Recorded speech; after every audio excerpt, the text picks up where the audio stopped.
Okay, I might be a little biased, but this might be my favorite episode yet. Amy and Chris DiMarco are high school sweethearts who have been married for 32 years, and they're also my parents. My dad is a professional golfer who has won 3 times on the PGA Tour, as well as being a part of 2 Ryder Cups and making the winning putt for the President's Cup team in 2005. You might be familiar with that epic shot that Tiger made, right, in the 2005 Masters, which might arguably be the greatest shot in golf history. Well, that was against my dad. He has had an incredible career in golf, but it all started when my mom and him set out to chase their dreams. She even caddied for him in the early days, and now it's kind of come full circle because he plays on the Champions Tour, and she is also caddying there too. There is so much in this episode. Not only is it a way for you guys to understand who I am better by getting to know my parents, but you're also going to hear so many incredible stories, from how my parents met in 7th grade to the early days on tour to the 2005 Masters, of course, and more iconic stories from their lives on and off the course. I mean, if there's one thing my parents do really, really well, there are a lot of things, but if there's one thing, it's telling great stories. You're also going to learn about what it takes to be successful, both in career and relationships, how to network and build relationships with other successful people, the behind the scenes of chasing your dream, and wisdom for anyone who wants to make it big. So I hope you guys enjoy this episode. Let's get into it.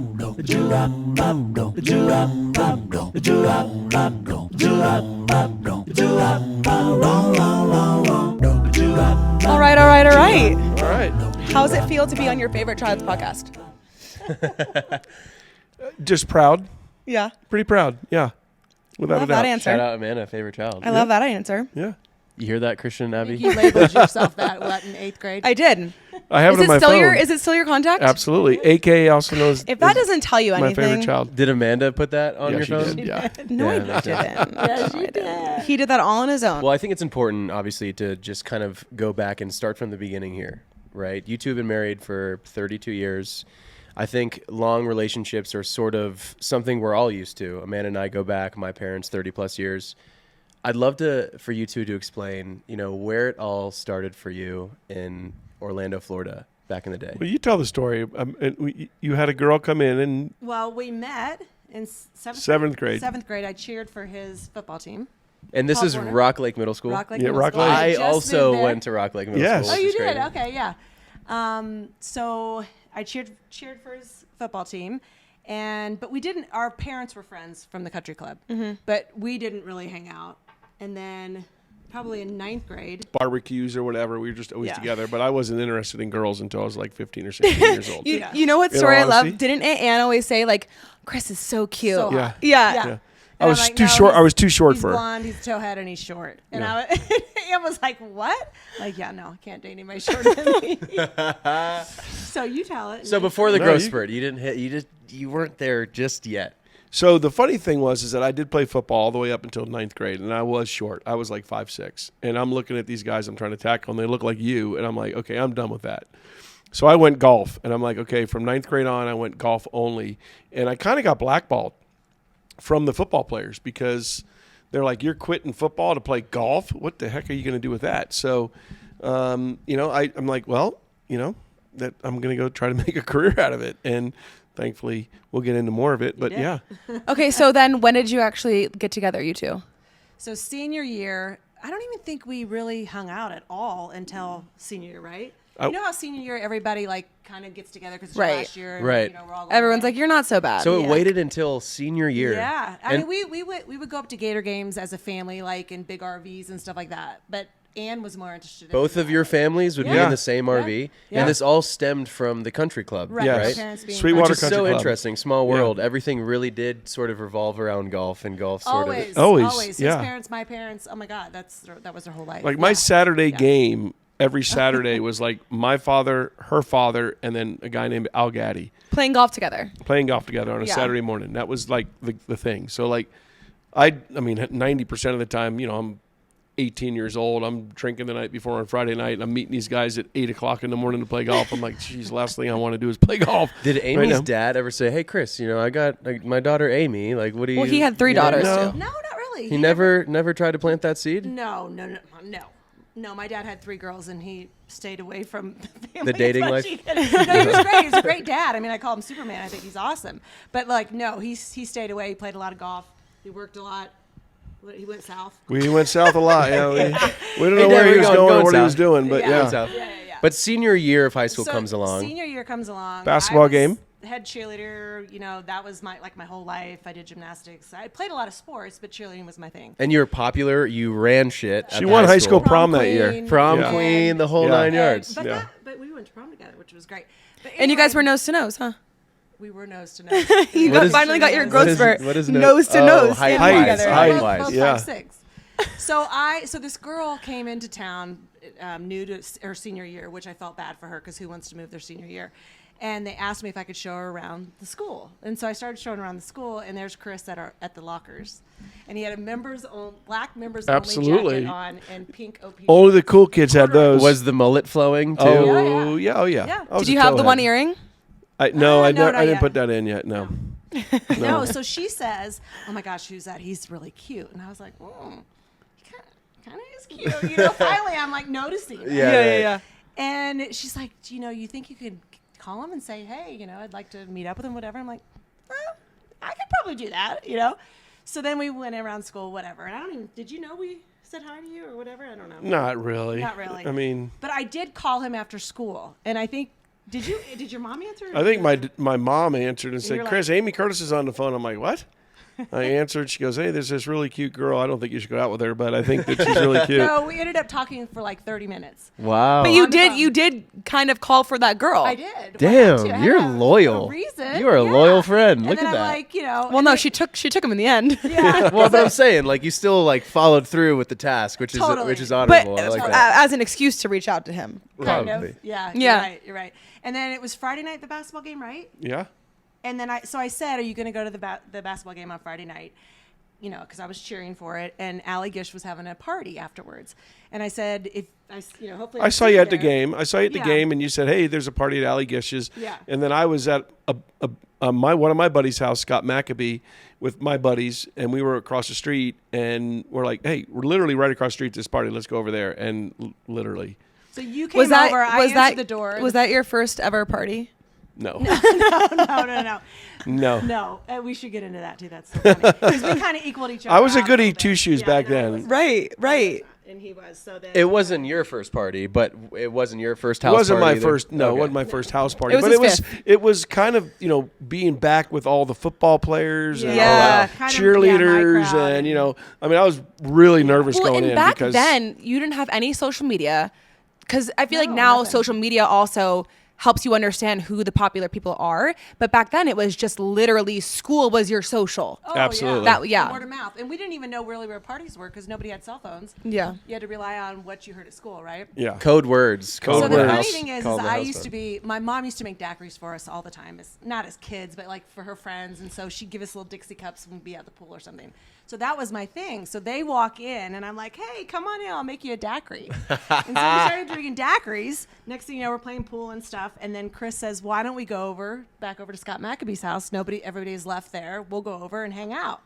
So what did we make out on the couch for like 4 hours? at least. Yeah. Literally just the two of you. Just the two of us on the couch for 4 So freaking you hours. made that move. I made that Let's move, go. and to show the lack of game I had, that's all I did was make out. I had no game, and she wouldn't have done anything No. either. I way, mean, but- the game of inviting Yeah. Amy That's a bold back move. to Scott's house. and her wanting to go That's and game take her right out of there. this party with all of her friends. Yeah, that's I felt like that was a pretty good little move by me. So then- huge move. Let me get that. Yeah, that's a solid move right there. So then from that moment, were you guys like an item, or what happened? Yeah, because I was she like, said, "You better call me the next the next day." He says, I'm playing golf with your dad and my dad and Al Gaddy, right? Yeah. At 8 o'clock. And I said, okay, well, you better call me at 7:30. What was that golf the next day knowing you were sucking face with It was a little awkward.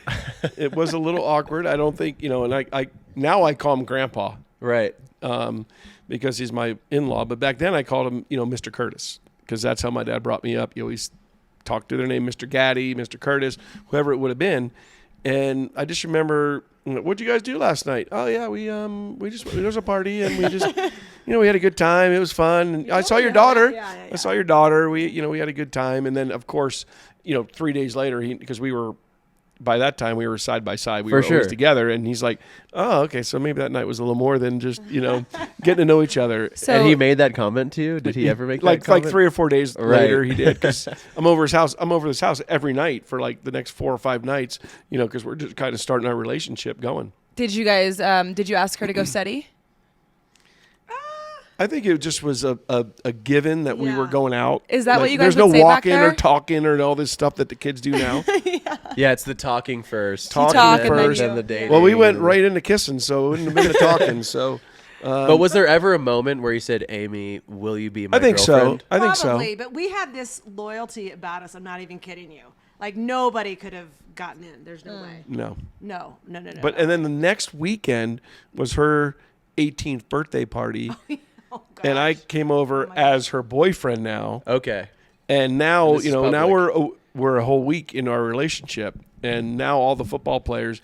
I mean, I remember one of the idiots like knocked my side view mirror off my car, You're kidding me. Because you were dating. and Mom. I literally got like in a fight with this guy, and like, he's 6 foot. Do you think it was a jealousy thing? Because I think it was the like, funny Or was thing it like, is, Chris, you're I not don't supposed to be think they hanging out all with us? really knew totally, but we were all playing spin the bottle on the trampoline, and it went to us, and we started making out, and everyone was like, "Oh, what is Amy doing? Like, what is going on?" Right. And And then why are that's- they with him? What's Chris is like, yeah. yeah.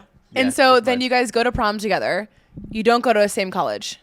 No, not No, freshman year. no, No. 'cause- She tried to get into Florida. you The get only in. reason I got into Florida was because of golf.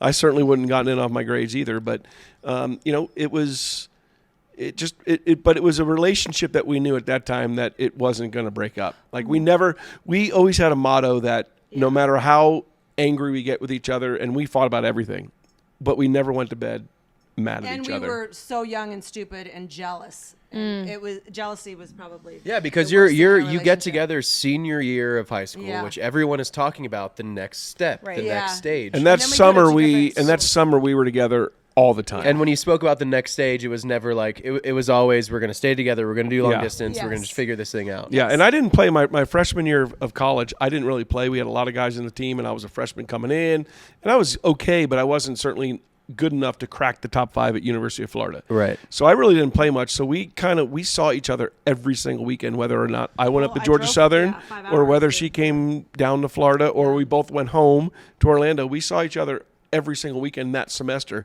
So that kind of solidified it. And then after that first semester, she transferred and she went to SEC for a semester in Orlando, and then I would come back and forth, and then we had the next summer all together, and then she went up to Santa Fe in Gainesville to get And her was A. that transfer solely for like this whole long distance thing sucks? I want to Totally. be hip to hip with Totally, Chris. but I did want to go to University of Florida because both his brothers went. Didn't my your sister go? Went for a summer. She should have continued, but she didn't. But that's okay. But anyway, we just loved Florida, University of Florida, Gators. That Yeah. was. I mean, so we wanted grew to up be going there. My brothers were older. Both my brothers are 8 and 6 years older than me, so they were at University of Florida from 1979 until I went there. So I knew nothing else but the University of Florida. Who started that Florida tradition? It just was we moved to Orlando, and my brother Mitch, my older brother, decided to go to Florida, and then I was going to Gator games at 14, 13, 14, 15, 16, 17, and I just fell in love with the university, and that's where I wanted to go. And literally, I went there on books. That was my scholarship. They gave me books, so I got $250 a semester for books. My dad obviously was good enough to be able to pay for it, which was great. And I didn't want to go anywhere else. I had offers. The Army offered me a full scholarship. I thank God I didn't go there. I don't think I would have done real good in the Army. Flat feet. I have flat feet. Didn't Wake Flat feet. Forest? Wake Forest Forest? offered me something, but my heart was at University of Florida. Obviously, I got the Gator on right now. I mean, that was the whole So thing. obviously, in order to get these scholarship offers coming out of high school, like what tournaments in high school are you winning? Are you winning like the state championship for golf? Are you? I just was consistent. I just was a consistent player. I had a lot of natural talent. I needed tutelage with how to play the game.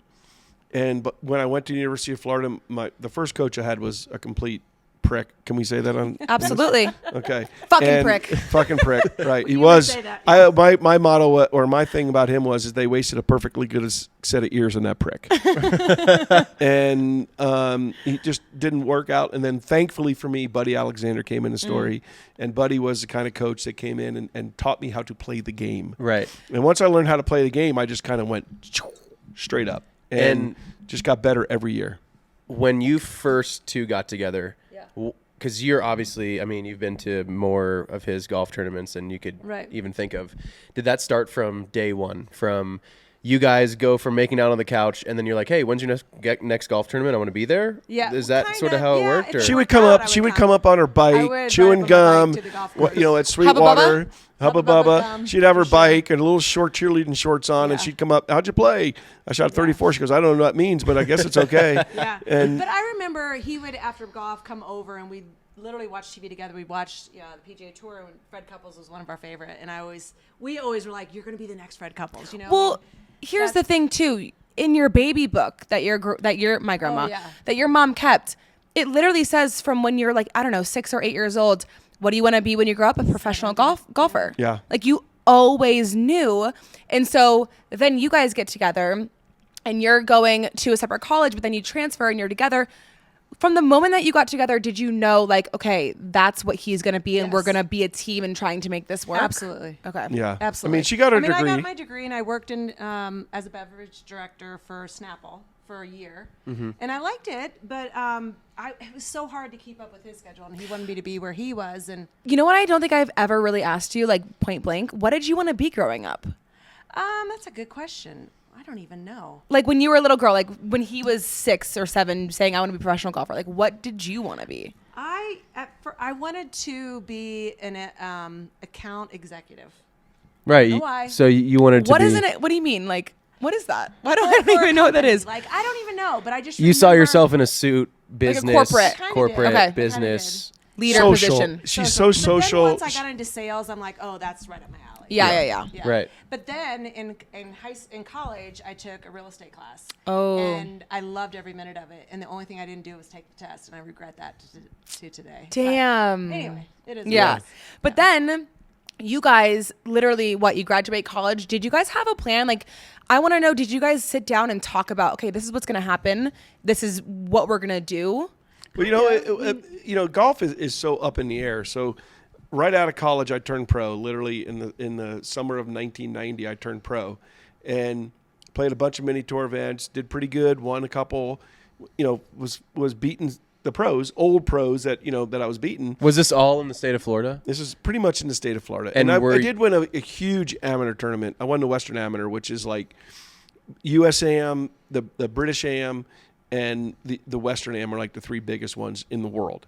And I won that when I was 19 years old in my junior year. Going into my junior year of college, I won that tournament. Well, tell him the story about that, how your mom came up. That was cute. Well, yeah. Well, Dudley Hart was my roommate, and we traveled all the way. We drove from Orlando to North Carolina, played a tournament in North Carolina. Then we went up to Rhode Island, played a tournament there. Then we went to Buffalo, played a tournament there. And then he played like crap, but he was driving. And he's like, I'm done. I'm tired of this. And I'm like, okay, well, you're my ride. I guess we're going home. I called my parents. My mom's like, you're not going home. I'm flying up, and we're going to drive. And we drove from Buffalo, New York to Point Woods, so on the eastern side of Lake Michigan. To keep playing golf. Western Amateur. To keep going. Really cool. And Wait, I it won gets that better. tournament, like literally won that tournament. So I played, it was 272 guys, and after 4 days, they cut to 16. And then he did match play from there, and then I won the tournament. And then the next day, so I played 36 holes on Friday, 36 holes on Saturday, 36 holes on Sunday. Whoa. And then my mom and I got in the car after I won, drove around Lake Michigan. She did walk all those. Drove all the way around Lake Michigan up to Wisconsin, and I had to qualify for the U.S. Amateur, 36 holes, and I won the qualifier. Yeah. So 4 days in a row. I want to say I played 144 holes. What are you telling yourself? Well, are you like, that's damn, validation. I'm fucking good. That's validation. Like, let's go. Right, Let's that's do that. validation, right? 100%. When you go and you beat the best amateurs in the world at arguably one of the best amateur tournaments in the world, you're like, man, maybe I got something here. I also feel like just from being your daughter and knowing how you are and seeing you too, I think you are like under pressure, like you become a diamond. Like you really flourish under pressure. And I feel like too, just like the momentum that you were on, you're like, I'm not going to lose this shit. Right. And that's the thing is like, so for me, like that just carried on because you win a tournament like that and you're like, oh, it's a big deal. So then my senior year of college going into the last semester, I played 8 tournaments. I won 5 of them. I finished second in 2 of them and I finished 13th at nationals. So going literally, I birdied my last hole as an amateur at Innisbrook, the island course. I hit a 1 iron and a 9 iron to like 8 feet. And I made birdie, and then my amateur career was done. And then I turned pro. And so we really were up in the air because, again, I have to go to tour school and I have to get something. And also, you had to make this work because you didn't graduate. Your teacher said, fuck yourself. well, I said, you know what? Your professor said. I was a psychology, sociology major. And my senior year, my sociology teacher in college said me choosing to go to golf tournaments was like his other students choosing to sleep in. Yeah. So you lose you got 3 free days, and everyone after that was a letter grade. So I just stopped going to class. I don't know how your athletic director wasn't in his classroom the day after he said that. Said, "Are you fucking kidding me?" It was crazy. Yeah. It was so stupid. after you swing or you last stroke an You amateur, swing, you putt, yeah. last stroke an amateur, you're done being a college golfer. Yeah. Right now, it's like, okay, time to go pro. Yeah. The conversations that you two are having at that point, right? You're sort of finishing up college as well. She had one more semester to go. She did. But we were engaged. No, we weren't. No, we Yes, weren't. you were because you had your sorority. No. So here's what happened. So I turned pro and I started playing amateur. This one, which I am so proud of, she took 22 hours in the summer. No, I took 19 in the summer, 20 in the fall. What? In the fall to graduate. And you graduated. 'Cause I was behind. And graduated. You have your degree. Oh, yeah, she graduated. Yeah. She was also yeah. she was also there in Gainesville when the murders went on. That was her last semester of college. That's not just any murders. Those are the 5 murders. Danny Rollins, which was like her dad and I are like, you're not going back. And she's like, listen, I've worked my ass off to get here. Were you not scared? Back. I don't know. I was scared. Did you know anybody that got murdered? No, thank Okay. goodness. No, but they weren't far from where she was. Yeah. right. Gainesville's not a big city, and I'm telling you, some of these murders The were girls he was hitting was kind of her. They were brunette, that's 5'7". insane. I would've transferred. 5'6". That's scary. Gosh, I would have scary. transferred. I literally had 2 months left. She had 2 months. She had. But you graduate, right? Yeah. Were you? Was it ever a thought of, let me just see what I'm gonna do with this degree, or was it, okay, now it's time. Chris is doing his thing. We're gonna team up and we're just gonna go. Yeah, no, because back in that day, you have to remember, no. What was this, 19? This was 1991. No, but I will say that No, 90. this was 1990. 1990. Yeah, 90. I will say this I that think our dream though was to always follow golf, and it was, but so I qualified for the Hogan Tour, which is one step below the PGA Tour. Dudley made it to the PGA Tour. It's that year. different now, though, right? Right. It's Okay. Korn Ferry now. It's just a different name, but Okay. it's the same thing. But I made it to the finals of tour school, which means I got something, which was like, so I had a path for me the next year. Yeah. But she worked the whole year. So was tour school in the state of Florida? No, well, one of them was, and then another one was, 2 of them were in Florida, and then the last one was in California. Okay. So I went to California. And you stayed, Amy, in Florida and worked. yes, And let him do that the whole tour year. school So that and- whole year I traveled. I was 22 years old. and that was hard because he was making a whole life for himself out there. Right. And a lot of guys that were married would bring their wives. They travel with them, and then not wags. many. There wasn't that many Well, out there there. was a handful, and then A handful. And I then mean, some had babies. a few, but few. I will say But this. you were making but that back life. then, like So you were the baby on that tour. I was by literally, there's still 4 or 5 guys that call me kid because I was the kid. I literally was 22 years old playing this Hogan Tour, and I was so immature and didn't even realize what playing a golf tour was, and I didn't really play real well. I lost my card, and then we got married that fall. Yeah. On 91. 32 years So ago. you got engaged when you were still in college? Yes. Yes. So she did the whole, for sorority I don't think they do thing, that anymore. Candlelight the profession. candlelight, What do they do? Candlelight procession or something like that, where the so candle goes everybody around in and your it stops at sorority- the person. Yes. Oh, and people don't in a circle, know? and they don't know. So if it goes around once, you're like pinned. If he goes around twice, you're like, I don't know, going steady. I don't know. And then the third time, you're engaged. So went around the third time, and I blew it out, and everybody couldn't believe it. But of course, was everyone really- knew it was Chris. Oh, And, yeah. everyone's yeah. That's probably so super cool. happy. Yeah. Yeah. I mean, it was fun. And then, so we literally got married in 1991, December. And then January 3rd, I paid money to go play. We paid money because we were together to go play South African tour. And I'll never forget, like she had her passport, like we expedited it. We did everything we could. And it was we were leaving for the airport at 11 o'clock. Yeah. And she hadn't gotten her passport. It was a 10:30 delivery, FedEx, 10:30. You can go the next day. And I'm like, I got to go because I got to qualify on Monday Right. for the tournament when we get there. And thankfully, her passport came like Oh my gosh. 10:30. But that's a big moment. You two going to South Africa. That's solidifying that we are doing golf as totally. a like. And you were caddying? Is that exciting? I did not. Well, You did. I did, but you tell the story. So, But is that exciting for you? Were you giddy? So- Were you Oh like, my okay, gosh, we're going to South Africa. Are you doing kidding it. me? We're Right. playing golf for a living. Are you kidding me? Yeah. Yeah, and we put. I think we paid like. I want to say we paid like $8,000 to go over there, and it was 9 weeks over there. By the way, You paid $8,000 to go. And I did 9 weeks over there. We did 9 weeks over there, and I had to qualify for the first one, and I made it through the qualifier. And then if you make the cut, you're exempt into the next week. And I made every cut, and I think I finished 14th on their money list. So we made a little bit of money. Not much, but we made a little bit. It was a good experience. It was a and great the people experience. We met and just what we got. I mean, we drove Ernie around. Els, What was the car we Retief drove around? Goosen. They were all on that. I mean, it was crazy. It was unreal. Was that both tour. of your first time traveling outside of the United States? Oh yeah. Oh yeah. What? Oh my gosh, And really? we drove on the wrong side of the road. What was- I went to And we Argentina, had one tape. but We had one mixtape. we did Steve Miller Band. That was Yeah. it.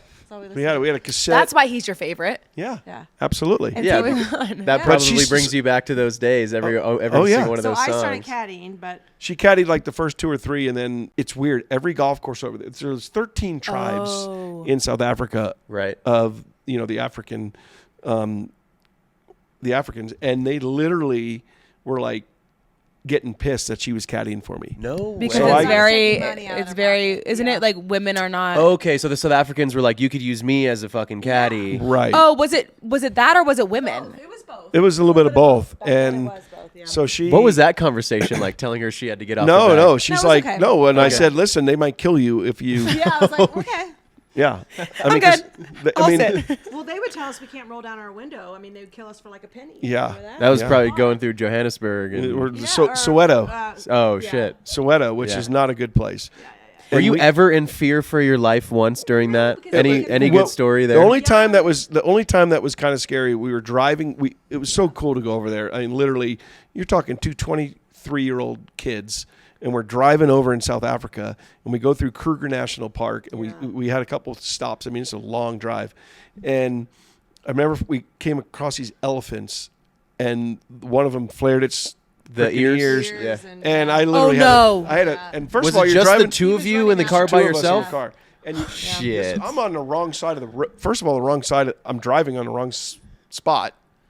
I'm shifting with a different gear, and here's this 3-ton elephant coming at us, and I had to throw it in reverse and slam it back, and it was pretty crazy, but it was so much. We had such a great time over Yeah. there, such a great camaraderie over there, and obviously playing well. Then we came back. I played a few mini tour events, and then I qualified for the Canadian tour. And then she caddied for the whole Canadian tour. We won the Order of Merit together up there. Here's what I want to ask though, because I think that there's a whole conversation right now too with just people who want to be successful. And it's, if you want to be successful, you have to surround yourself with people who also think like you, have a growth mindset, are supportive. And so for you, because you could have had any other caddy, like why mom? Like what did mom do for you that complemented your game and your success? I think it was her, and not to like demean her, but it was her lack of knowledge for the game. Right. Which basically put it on me. Basically. So she was out there for nothing but support, and literally the greatest support that I've ever had on the golf course. Right. Have that person, like, even when I played all my years on the regular tour, I always knew where she was. It could be 25,000 people around the green, and I could pick her out. Always. I always knew where she was. Yeah. Not because I was worried about where she was, just because I always liked to feel her presence on the golf course. And to have her by my side was one of the coolest things ever. But I think we first started out too because, and I'll never forget, my dad was like, "Are you going to be okay?" Because you got to remember, I graduated from college. I did have a job, and he's like, "Okay, now what are you doing?" Right. Are you And we went to okay?" Canada Right. with like I was like- $1,200 in our pocket, Like literally, like 800. we drove from How does that Orlando, last Florida to you? Vancouver. I don't know. My dad called and he said, "Are you right on putting?" Remember that? I did. I finished 13th. My first two events made like $1,400 in each event, and to us that was like $1 million. You can Right. $1,400, Yeah. and then Especially back then. And then I never finished out of the top 7. Yeah. And we probably made made close to $100,000 in 1992 on the Canadian tour, and we felt like we were. And you're 24, 20, 25? 22, 23. 22, 23. No, we were. Yeah, that was 1992. 24. I was. Was 24, that yeah. the tour that you earned your PGA card? No. No. So then then I there's went more. to tour school again, and I didn't make it to the finals again. And I played at this time. The Hogan Tour went to the Nike Tour, and then she caddied again that whole tour, and we finished 9th on that money list, which got us our tour card the next year. Top 10 got That was their in tour card. 93. Was correct? anyone else using their wives as caddies? There's a couple. Okay, Yes, so there that's were a pretty. couple. That So wasn't out of the. because it gave us something to do. It also saved us a lot of money. Yeah. Yeah. You Well, know, probably here's the- saved me $1,200 a week Yeah. by her caddying for me. Yeah. Here's the other thing. Like, I know you guys just in general are very competitive people. But at that point, when you're going out and you're winning, like, what is driving you? Have you always been a very driven person, both of you? Oh my gosh, yeah. I think it was about like we would see people that I knew that I was better than having success out there, and it drove me to like. So you kinda had get the pissed talent off. and you knew that you were more talented than other people. So you were like, why not? Why is this not? I will me? say that her traveling with me and caddying for me matured me to a level to where I felt like I could win. and I Why? could be up. Because I wasn't out fucking off. Right, because all You know you what I could mean? focus on Right. Because is you can golf. get around some degenerates out there Right. that aren't playing really well and they're missing cuts. Let's go get some beers. I'm like, fuck, let's go get some beers. I'm good with Right. that. when you're with your Right? wife. That And doesn't with your necessarily wife, happen. it's like, you know what? We are an agenda. You know, Focused. Sunday night we'll have a few beers. Monday, Tuesday we're good. You know, maybe a couple beers on Tuesday night, and then Wednesday through Saturday nothing. And But then we had a game plan too. We knew what life we wanted to have. Yes. And wanted to lead, and we knew Totally. we wanted to have babies. And What are those conversations looking like? Because I think even for young people, I mean, there are, especially even Lucas and I, like, we have 2 kids. We also are like both trying to build our careers, and we have a dream that we want, a goal that we want. But I feel like sometimes it's hard to even like sit down and have those conversations because life is so chaotic. So like, what are those conversations looking like? Well, I was luckily very successful at the lower level tours, so I had a lot of promise, and I could see that there was something there. And so for us, it was like, so if I would have went out and played like crap for 2 or 3 years, who knows if I would have changed my lifestyle? You know what I mean? right. But tell because them I had then- success, yeah. you know, But then when you lost your card in '93, 94. Nike card? No, wait. Oh yeah, '94. 1994. I kept my card in 94. Rookie year on tour, I finished like 80th on the money list, That's right. which was really good. And then Rookie year on PGA Tour. my rookie year in the PGA Tour, and then in 1995, I had a terrible year.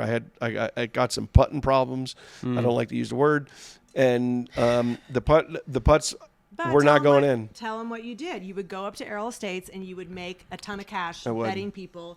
That was And 96. That was like our spending money. So you That guys were like scrappy. Totally. Yeah. So yeah, Yeah. that was my deal. So in 95, I lost my card. 96, I went to tour school and missed, so I had nothing. Yeah.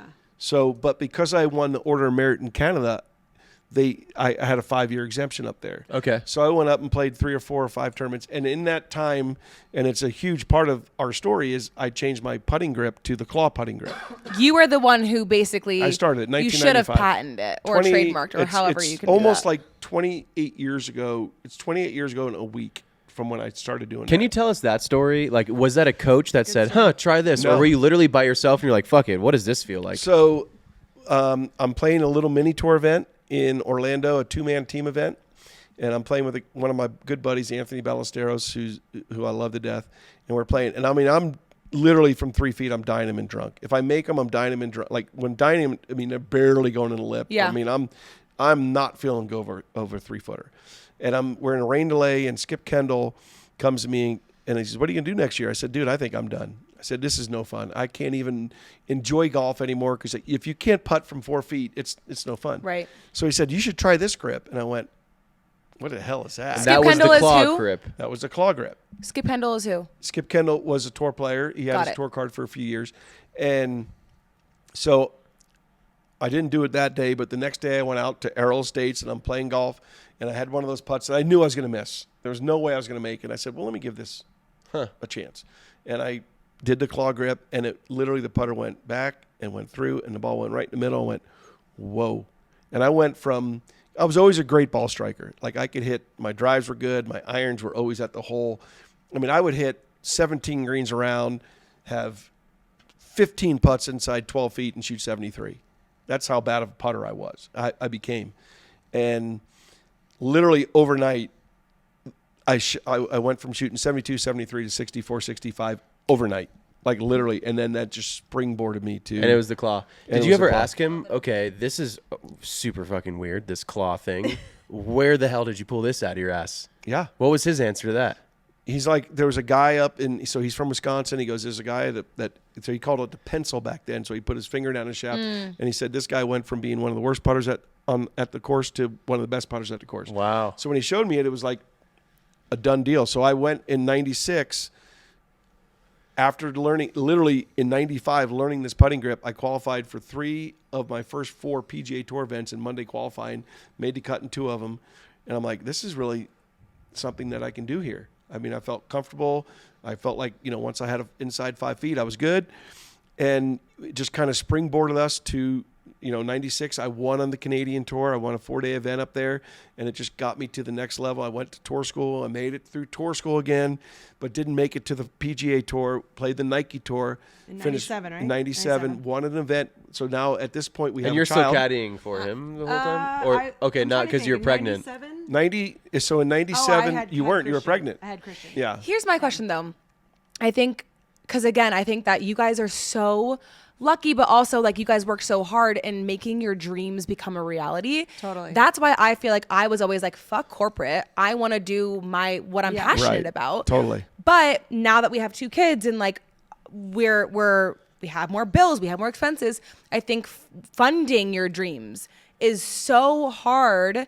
And it's also, I don't know, like I think you have to get scrappy, but I don't think a lot of people have that mindset. I won a tournament on the Nike Tour in 1997, finished 3rd on the money list, got my PGA Tour card back. So it's January of 98, and I think we know who made it came at the end of January in 1998. This one. Little on me. So I'm at Pebble Beach playing in the Oh, tournament, gosh, yeah. and Mom beat me, beeper, by the way. I had a Pager. A beeper. Beeper, pager, Yeah, same yeah, thing. So literally, this is Wednesday. I go to the airport. I fly back home, and I'm sitting. We just built a new house. Yeah. We just got a new car. Was this you guys built Cherry Ridge? It's Cherry Hills. Okay. Cherry Yeah, Ridge. Cherry Cherry Ridge, Ridge. And I never forget. I go to I missed your birth. I'm sorry. I missed your birth. I tried to get You home. always I miss couldn't. my Well, birthdays. I was on West.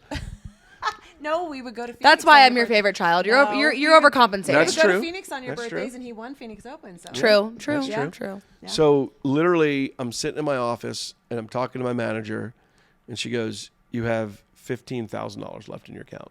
New house, new car, new baby, second baby." And so 1998 was probably the most unnerving year of golf of my life. And somehow I kept my card that year. I finished, I want to say like 85th on the money list. But did the stress propel you or paralyze you? I think that it propelled me because it gave me a purpose. Remember I'm we like, I used have to a family always that say- I have yeah. to And we always Provide used for to now. say if you buy something, then it makes you play better. Like if you get something that you really want, it makes you play better for that. Yes. And Ames, were you ever like, Chris, I need to get a job? Or were you like, motherfucker, do your thing? You know, I Well, really she was raising two wasn't. little ones at and the my time. whole and you asked what I wanted to be as when I was younger. I mean, really was a mom, and Yeah. cause see, my mom was a stay-at-home mom, and that's kind of what I looked up to her, and. But I so- think you're also such an optimistic person. You always have been that like you believed in him. totally, Yeah. yeah. Well, no, like, that- no, I knew he could do it. If and that- not, you were going to do something. Well, that was a great thing too. Like, and I always say this at every corporate outing I do. I said, there's no way that I could have ever achieved it without her. Yeah. There's no way because 2 little ones at home and I'm out on the road. And then you guys thankfully traveled a ton with me. I was I felt like selfishly I needed my family out there with me because I So would have we- been I would have yeah. been removed from the Well, tournament. it also wasn't selfish because it cultured us totally so much. And you guys were young, so you guys were still Christian was born in 96, Yeah. you were born in 98, Abby was in 04, and from 98 to like 07, you guys were with me almost Every week. Yeah. Almost. every week. I would Well, take and them I want to like get into that, but quickly, I want to wrap up this question of what would you tell young people who want to follow their dreams but are nervous about like paying the bills? That's part of it. I That's just part think of it, you gotta right? do anything You got to you just do, throw your right? you Yeah. got to throw yourself in there and say, "Fuck it, I'm going to get my shit and I'm going to go get it done." Yeah, like put all your eggs in one basket. Do it. Yeah. Chase your dream. Because sure. again, if you don't Yeah. chase your dream and give it to the fullest and do everything you can, you're going to resent it in the future. Yeah. So you got to go out and chase what you want and go for what you want and do it with what you want. But if you give up on it, you're going to always resent that fact.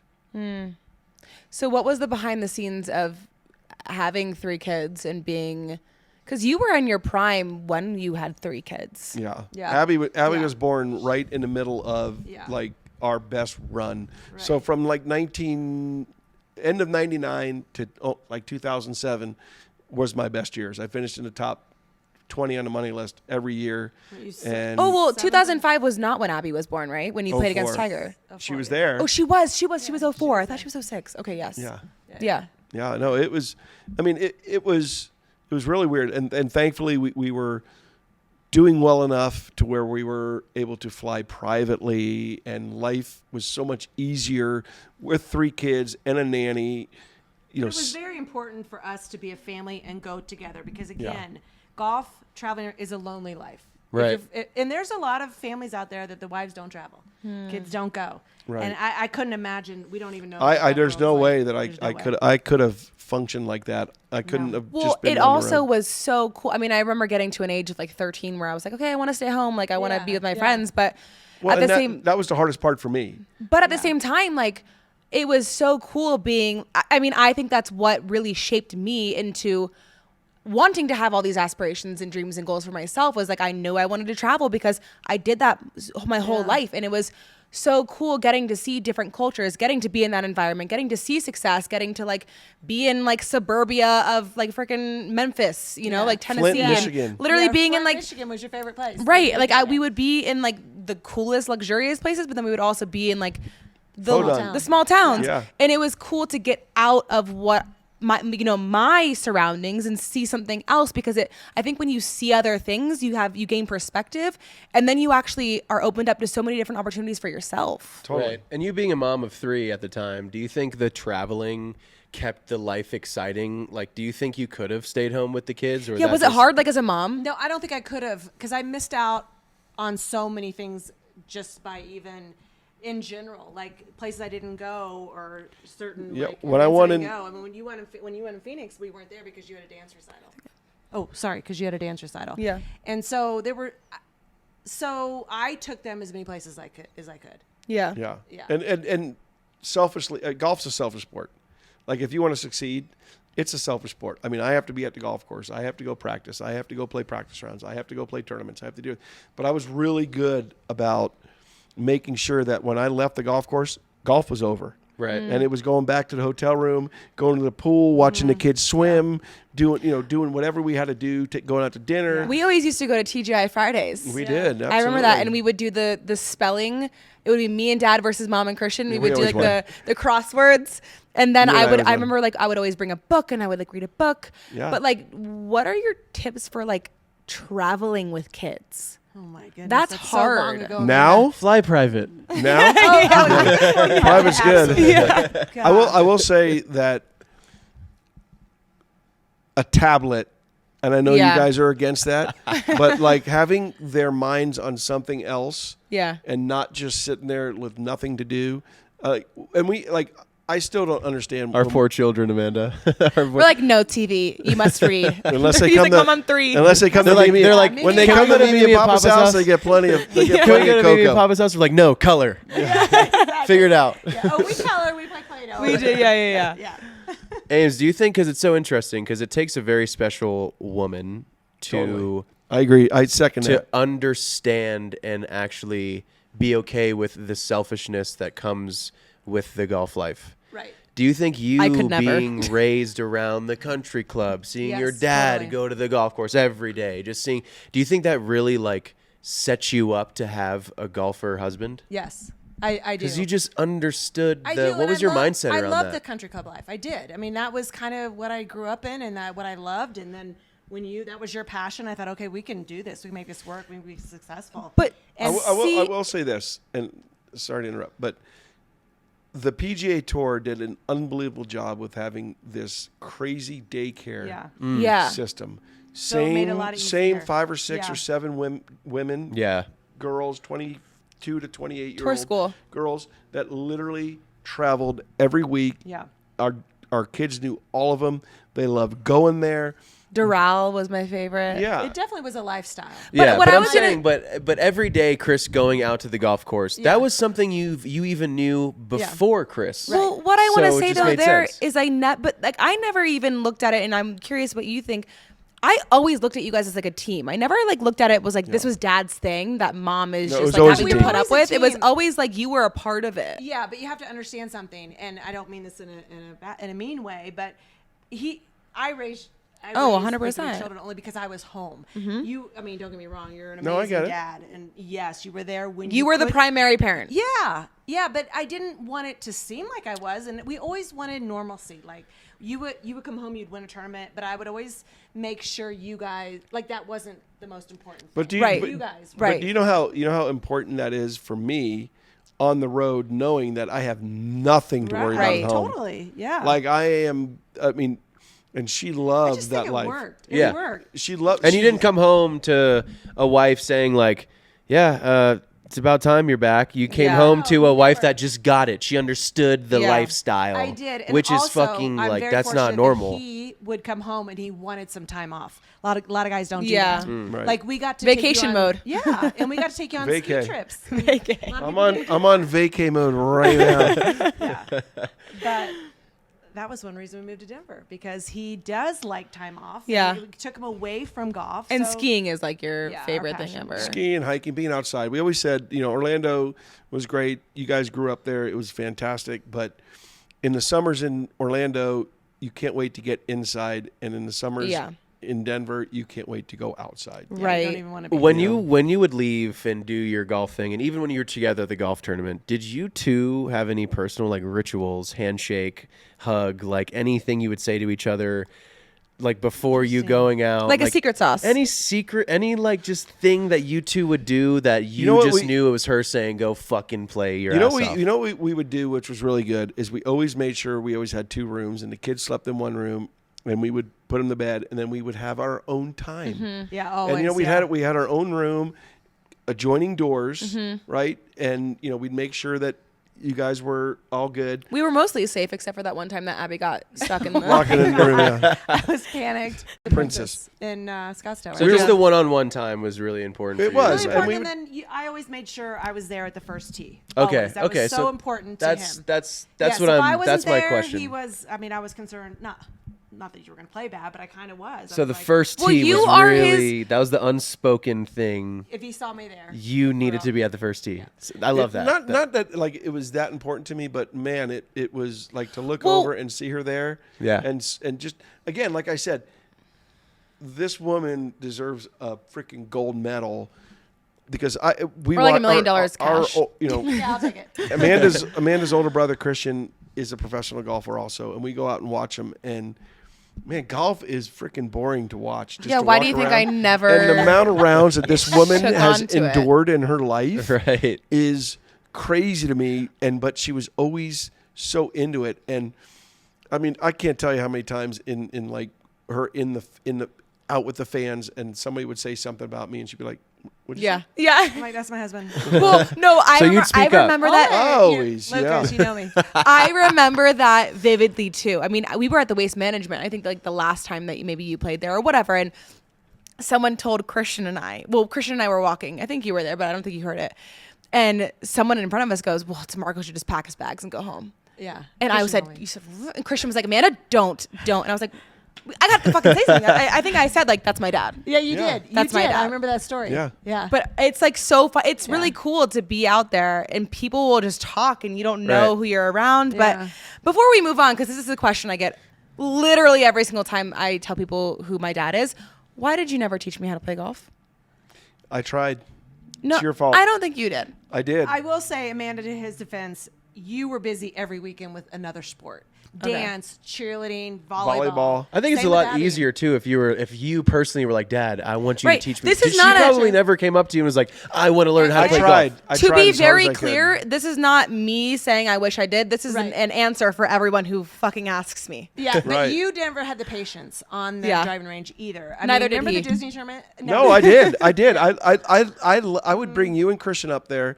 I remember Disney, and we'd play the little Wii Links thing. Oh, yeah, and I hated it. You were so nervous. You hate it. You No, wanted to but rake, do you know wanted why? to rake the bunkers. Do you know and why I drive think the I didn't cart. have the patience? Because I wasn't good. And anything that I'm not naturally good at, I'm like, done. I'm not doing that. And then you I'm got not wasting my time. Christian over there with the hat on. He's got the glove in the back pocket. Yeah. And, he's, And he was always hitting natural shots. with it. He was always really natural. Always, natural. but I think differently now. But back then, we were on the golf course so much. The last thing we wanted to do in family time, Yeah. It was go to the golf course. We Yeah. wanted to do Right. it. Well, so on the tour, on the PGA, I want both of you guys to answer this. What was your proudest moment, and then what was your proudest moment? On the PGA. I'll tell you what, my proudest moment ever Oh wow. on the PGA Tour, on any tour, my funnest and greatest win ever was in Abu Dhabi in 2006, and she caddied for me all 4 days. Yeah. Why walk is that? up- What about it? Walk up the 18th fairway, her and I together. Literally, she's got the bag on her shoulder, and we're going to win this golf tournament Yeah. together.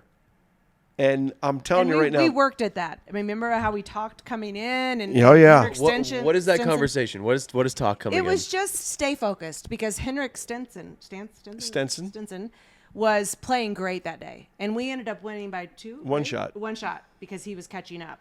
But we just had to stay focused and stay in a positive mindset. And I kept saying, "You've got this. Just hit it right at the hole." You know, because he was. I made a great good- 8-footer on 17, and then I hit it to like 15 feet on 18. Yeah. And he hit it on the green. He had a putt for eagle, but it was like 50 feet, and he ran it whatever, and I putted it up like that and tapped in. Yeah. And just like literally, Just start out with that story though, because that's a funny story. oh well, that So was we went to Abu Dhabi 9 years. You guys, let's see how Christian was probably 9, right? Abby was 2 if it was 2 and 6. Christian was 10. Abby was Christian 2. 10, you I were was 8. Yeah. And so Chris says, I got this offer to go to Abu Dhabi. Will you come and caddy for me? And I'm like, I'm raising these kids. I'll Right. come. I want to like, Did we have Martha? I want to like Oh, yeah. go on vacation. You had Martha Why do for I sure. Have to work? Yeah, And why I'm not? like, Yeah. And he's like, You're like, I "No." just birthed a child. And Well, he's no, like- so they paid me $350,000 to go over there. Just They to go. did? Just Yeah. to go. just to we got invited. tee off. Yeah. Oh, wow. Yeah. And So, so, he says, "Will you caddy for me?" And I was like, "Oh, I will, but and I how really many want caddies said? vacation." What did the caddies say to you? So this is the funny thing.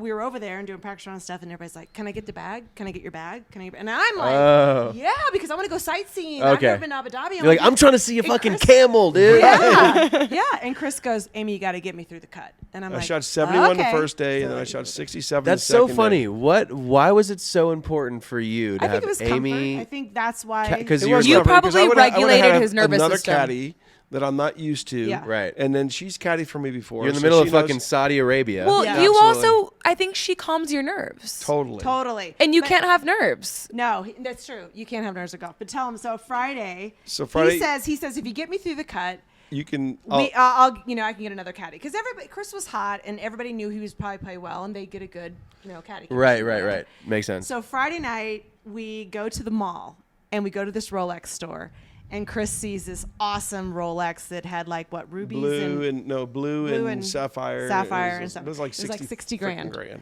And then I see I should have worn it right now, but my green Rolex. Is that it the I green had- band one? The green band. Yeah, It yeah. was 20 grand. And he says to me, if we win this golf tournament, I'll buy you that. I'm You like, said, give me the fucking back. perfect. Perfect. So Saturday. Saturday This is comes is funny. So this is a funny story. So I tee off the first hole. I'm kind of in the middle of the pack, and I hit it underneath the lip of a bunker on the first hole. I duff it out, and I make double. And now I'm like, He's get me the pissed. fuck out of here. Throwing Where's the his bag, plane? like- When's the plane coming? I'm kicking the bag. I'm doing. I we looked get at him to- like, We get to the second tee. She's like, get your shit together.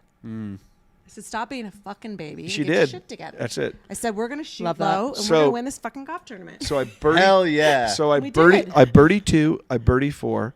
I par 5, 6, 7. I birdie 8, birdie 9, eagle 10, birdie 11, birdie 12, birdie 13, birdie 14. So when she says that to you, you're like, all right, okay, Yes, ma'am. let's lock in. Par 15, par 16, and have a putt for 61 on 18. On 18. I never asked you that though. Did you think it was motivation by me going? No, you just snapped me Amy- right back in. Right. You like did. Amy really wanted I needed that. vacation. I needed ego to hear checked that. him. You no ego checked other him. caddy could have said that to me. Right. Right. Stop being a Yeah. baby That's and get your the shit thing. together. Stop being a baby. I want that And fucking that's- Rolex. Let's make it I happen. really wasn't thinking about the Rolex, But I mean, like, but for her to literally say to me and go, "Stop being a baby." I mean, because I was being a baby. I was being a spoiled. well, because you were already getting paid, and I was was being no, a- we have right. a mission. I'm caddying for you. We're winning this freaking thing. I was being a prima donna. I mean, there's no doubt I was. I was pissed off. I was, I made the cut so that I felt like they got their worth out of me for making the cut. And then her saying that to me just kind of snapped something into me going, let's LFG, let's fucking go. Yeah. Yeah, that's pretty And good. we ended up shooting 62 that day. And then we went on and we shot 67 on Sunday and beats Henrik Stenson by a shot. So and that was one of the probably- coolest things. That was probably my, Yeah. like, just to Proudest. walk up. Like I've won 3 tournaments on the PGA Tour. My brother caddied for one of them, which was pretty cool too. And her caddying for me. Those are the two special. But I will say one of my proudest moments of you was at the President's Cup, because you have to remember. So Chris came really close to winning 3 or 4 majors, right? And majors is a huge thing. Of course. You win a major on the PGA Tour, you get a lot of perks afterwards too. And unfortunately, Chris came close, lost in playoffs. 2 playoffs, and didn't win. But the President's Cup, he ended up in, was it 05? 05. 05, winning the President's Cup for the whole U.S. Well, we won as a team. You and won as I'm a not team. gonna, right. Yeah, But you did the winning putt. But I made, But your I made- putt I solidified made- the win. Yes, and my that putt, Which is was- like my favorite. That's like my favorite poster in your house. Yeah. Like of you, We'll like put it that up in the celebration. video. And that was was awesome. huge. And I remember saying to all the other wives there, because we were all in it, and a lot of the wives there's husbands have won majors, and I just said to somebody, Tiger Woods, Phil Yeah. Mickelson. and I just you said know. to somebody that was like winning a major to Right, me. right. And so that really was like, That was you pretty know, cool. That was really cool. Like you make a putt on 18, and here you got your idol Jack Nicklaus. No Bear pun, hug, yeah. no pun intended. Giving me a bear hug. They call him the Golden Bear. That's his nickname. And Tiger Woods. There's a great picture of Amy with Tiger, and they're like hugging each other, and everybody's hugging each other. That was probably one of the coolest things ever in a team aspect. Yeah, and being an I agree. Italian man, like I'm a Italian. team guy. Yeah.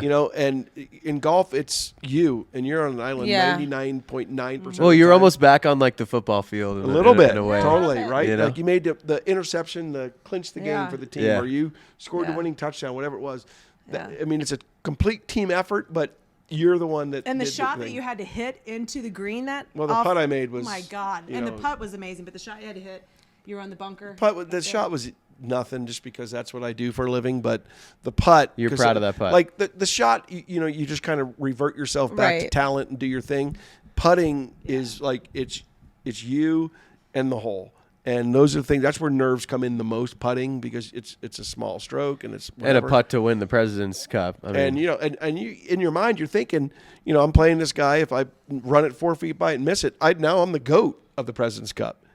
And so Right. go ahead and make But it was like also, proudest crazy. moment was Masters with Tiger, and you guys were all there, and they showed. Remember, the camera showed us. Well, all. that's also what That we need was- to talk about that, because Yeah. every single year, I swear, what is it, in like April that they do the replay? Yeah, there I you gain are. I gain like 100 new Instagram followers because everyone's like Chris DiMarco's daughter, because I'm literally on like the screen as a 6-year-old. Yeah. So I feel like a lot of people have their comments about the 2005 Masters, and it's funny because sometimes they'll repost things on like the PGA Tour Instagram, and I'll see comments, and it's like, DiMarco should have had that, or like whatever. So we have to talk about the 2005 Masters.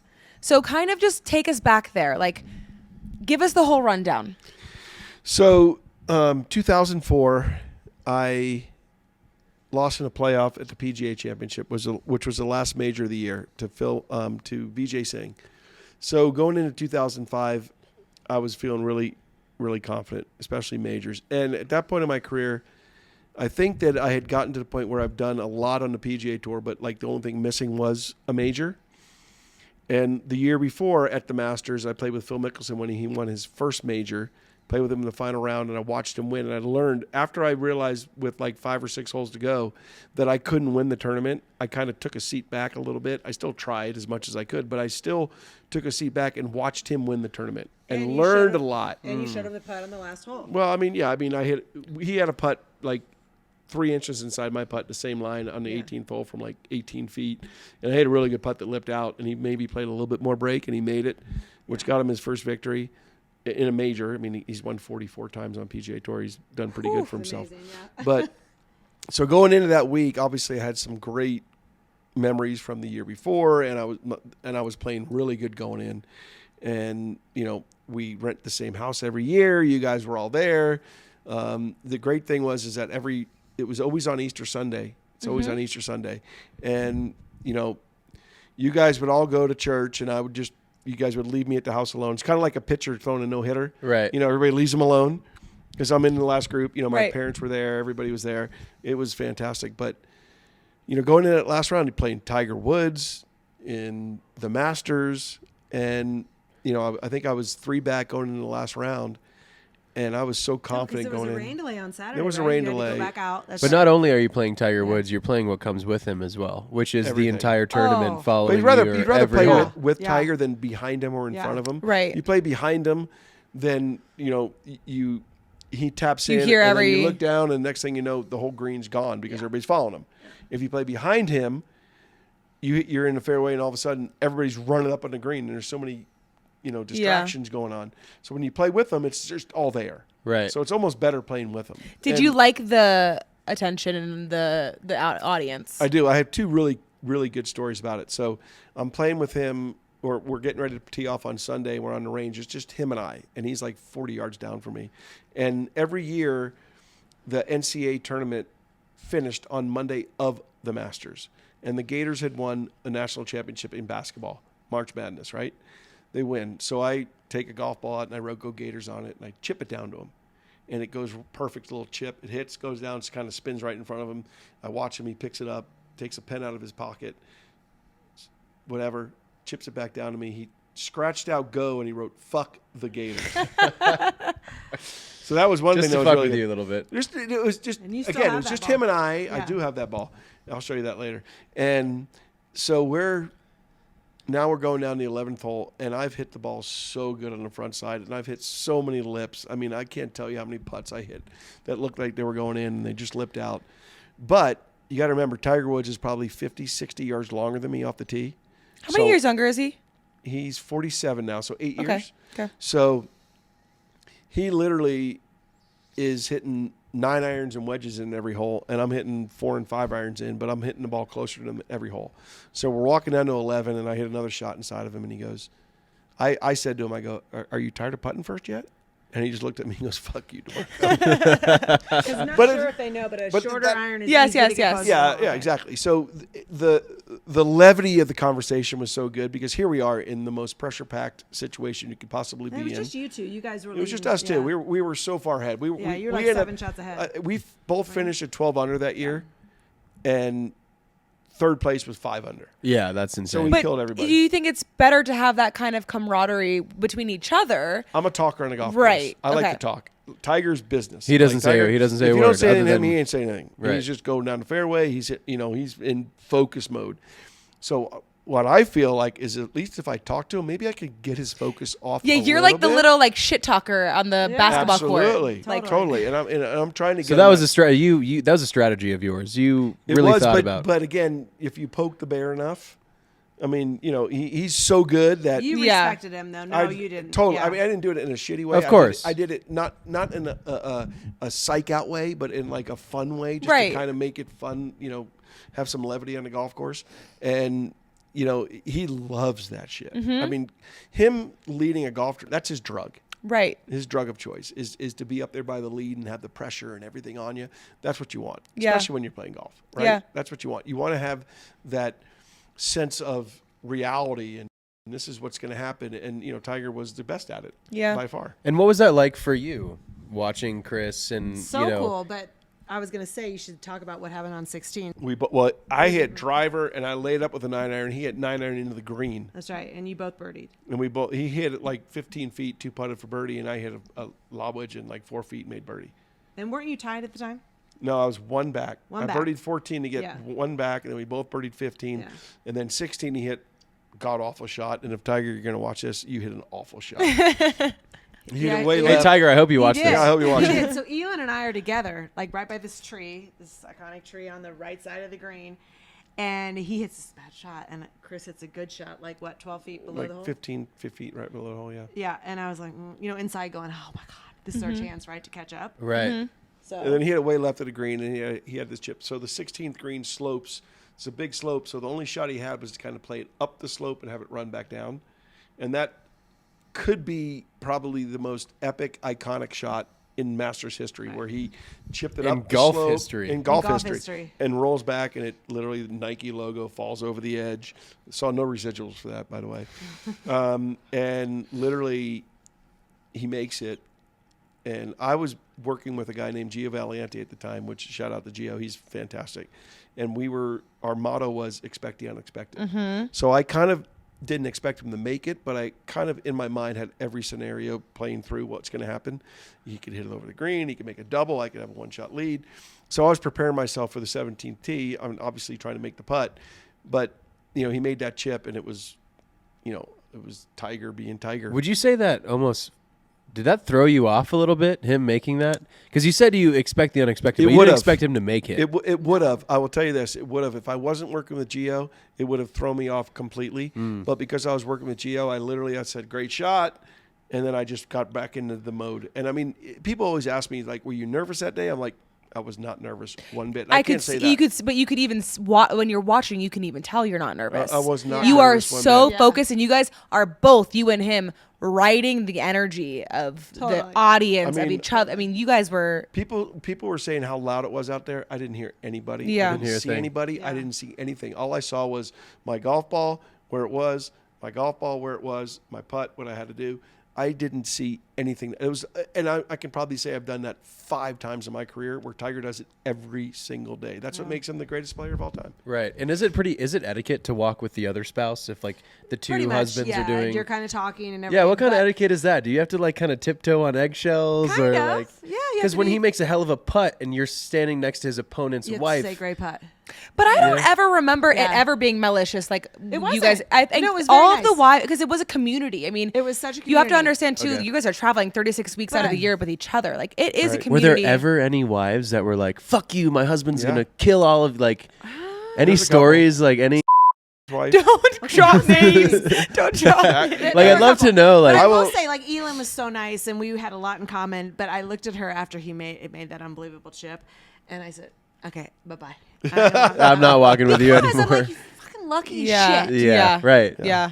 This is the major. This is the Masters. Oh my God! If you won the Masters, it would have been. Oh my It would have been life-changing. life for changing. sure. But Yeah. that's okay. Why do you think it would have been life changing? Well, I will say this. I've never got more notoriety for finishing second in a tournament Yeah. in my life. Yeah. Like that tournament to me propelled me to a new level, because people saw the grit in me, and they saw the strive that I had and what I was fighting for. And that, again, Tiger Woods he never intimidated me. He was better than me, for sure. Okay, tell No them doubt. why it would have been life changing though, because No, because I would you would have played there every year. yeah, I'd play there. I'd still Oh, be got playing it. there every year. And Got I'd it. be It's a green jacket. Yeah. It's a Green major. jacket. He could I'll be been- wearing that he right could have now, been a by the way. captain. Yeah. I'd have a green jacket on with the Augusta thing right here. Gator be gone, and the Augusta thing Totally. right here. Oh my God.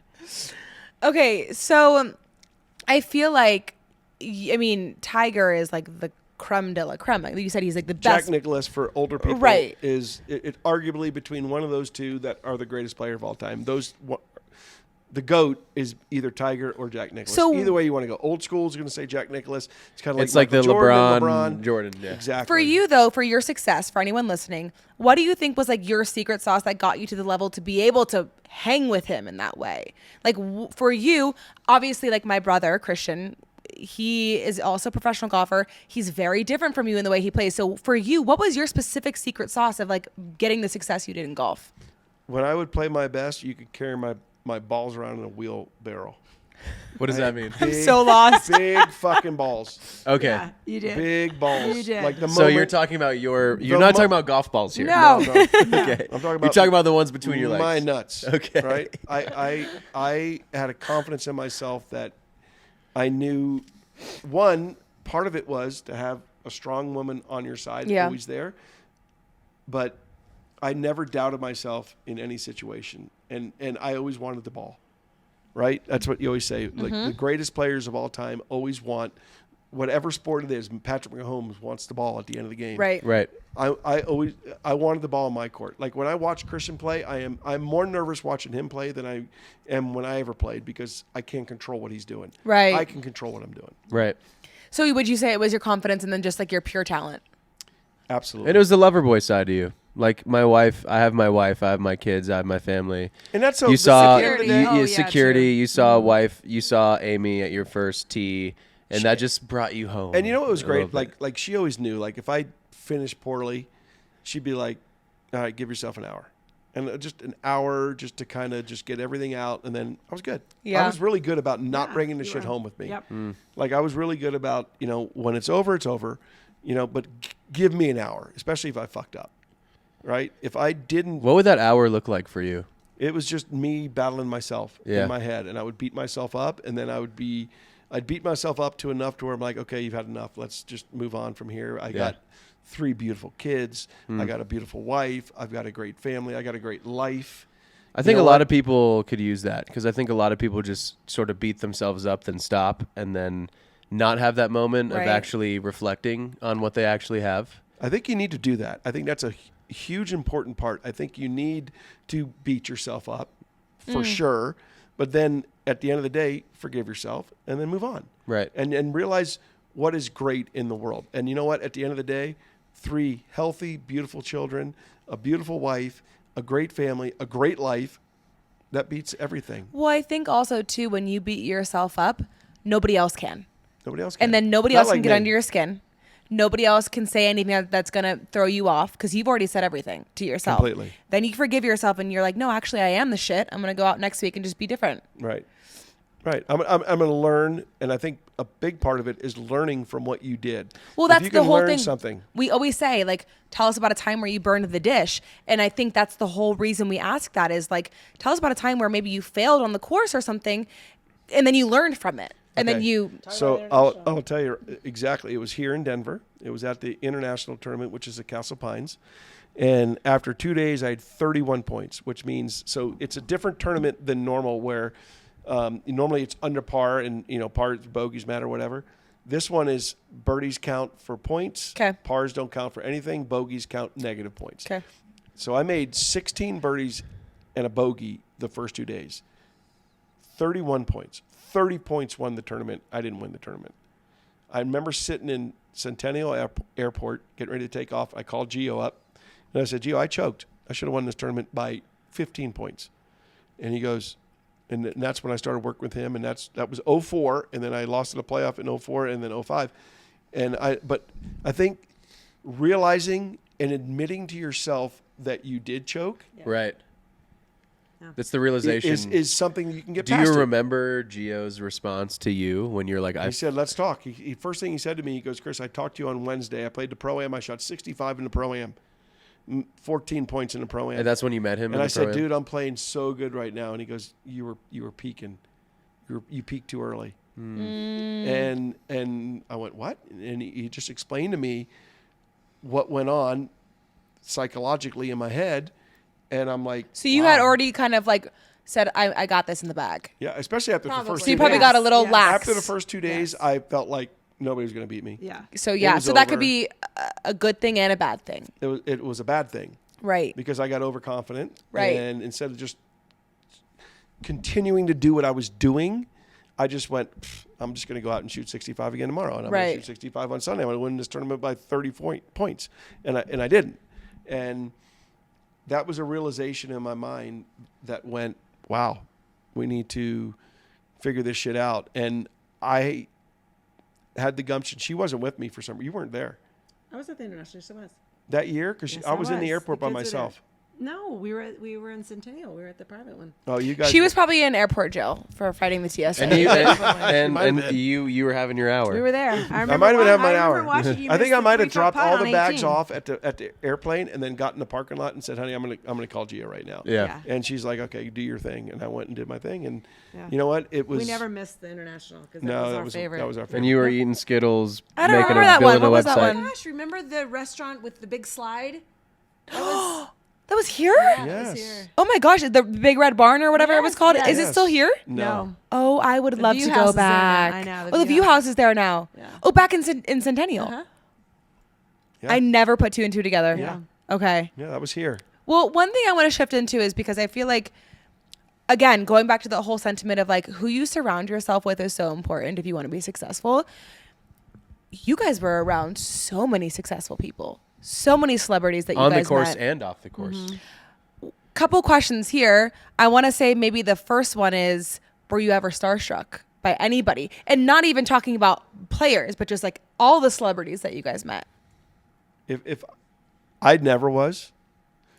That's not true. I know somebody that really caught your, like, you were like, whoa. Who's that? Nelson Mandela.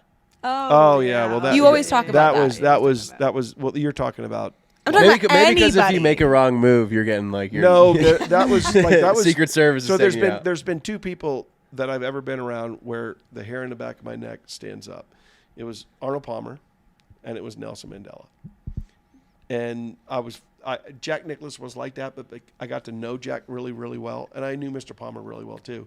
But Jack Nicklaus was my captain for two Presidents Cup teams, so we really got to become really friendly with both their family and all their kids. I grew up with Gary Nicklaus, which is Jack's third son, and we played junior golf together, and we did a lot of things. But Nelson Mandela, without a doubt, was. But like when you talk Everybody else that you know, celebrity-wise, I feel like you think you're kind of, and you are, like on the same Right. level in your Right, they're career. peers. They're peers at that. I would say Albert Pujols a little bit too. Yeah, Like when I But first what about met Nelson him, Mandela? When did you meet him? What's the story of that? it was that was President's Cup. President's Cup in South Africa. I was 8 months pregnant with Abby. Yeah. Wow. Abby was you, there. So you And weren't I there. shouldn't have flown it. but Oh, I you went. were. You went 8 months Yeah, pregnant I to did. South Africa? South Africa. It was Did our you- first team event. I was like, I'm not missing that. Were you even ever like, you- I could give birth here? Oh, Well, kind of. no, Kind of. you were always really consistent with your births, and you always went to the 9th month. Yeah. I did. And you Sure. were Yeah, 7.5 months with Abby because that was November. Okay, so yeah. Yeah, I mean you had a month and a half left, but Yeah. I went on to Nedbank That's in right. Sun City, and Yeah. you went home. That's right. 'Cause Got you it. had to What get- about you, Amy? Have you ever been kind of starstruck or any Always. celebrity that you were like, I don't think so. who was the most exciting for you though, like getting to meet Oh and spend time with? Who do you think? Oh, I know. Heather McMahon. Yeah. Oh well, shout out to Heather McMahon, of course. Oh my God, love That her. was in London, Yeah, right? you It were- was in London this year. Yeah, the British Open. Yeah. So I don't know. you know what's funny though is like so. I'll never forget we were playing this tournament called Fairway to Heaven, and I was playing with he's passed, but the lead singer of Smash Mouth, Oh, and my Scott gosh, Wolf. Yeah, you're right. and Scott Wolf walked in, and this is right in the height of Party of Five, Okay. But I and never watched Party Five. I didn't either, but I mean But it was everybody else did. Yeah. everybody Yes. else did, and I kind of knew it was Scott, but I'm like, hey, dude, and we hit it off. I'm like, we ended up, you guys went to his wedding, Yeah. I just, a couple years ago, I interviewed Kelly. yeah. Yeah. And she's great.